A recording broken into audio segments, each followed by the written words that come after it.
Hi friends, welcome to Power Space Solar Tech. உங்களுக்கு இப்போ இன்றைக்கி இந்த mppt சார்ஜ் கண்ட்ரோலர் எப்படி ஒர்க் ஆகுதுன்னு நான் காமிக்க போகிறேன். சோலாரில் பாருங்கள் 41 வோல்ட் இருக்குது, 5 ஆம்ஸ் கரண்ட் வந்துக்கிட்டு இருக்கு. இப்போ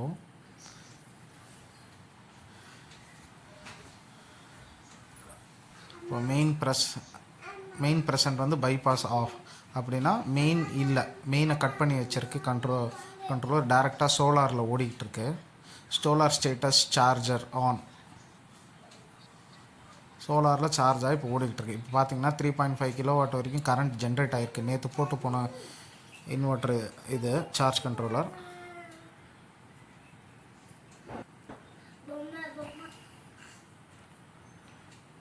நீங்கள் பார்க்கலாம், இப்போ 14 வோல்ட் 13 ஆம்ஸ் கரண்ட்டில் இதை சார்ஜ் பண்ணிகிட்டு இருக்கு. 5 ஆம்ஸ் கரண்ட்டை 13 ஆம்ஸாக கன்வெர்ட் பண்ணி பாருங்கள். 41.4 5 ஆம்ஸ் இன்புட் அதை 13.5 ஆம்ஸாக கன்வெர்ட் பண்ணி சார்ஜ் பண்ணிகிட்டு இருக்கேன். இதுதான் mppt சார்ஜர். பிடபிள்யூவாக இருந்தால் 5 ஆம்ஸ்லேயே தான் சார்ஜ் பண்ணும். இது mppt-யாக இருக்கிறதுனால உங்களுக்கு பூஸ்ட் பண்ணி சார்ஜ் பண்ணுது.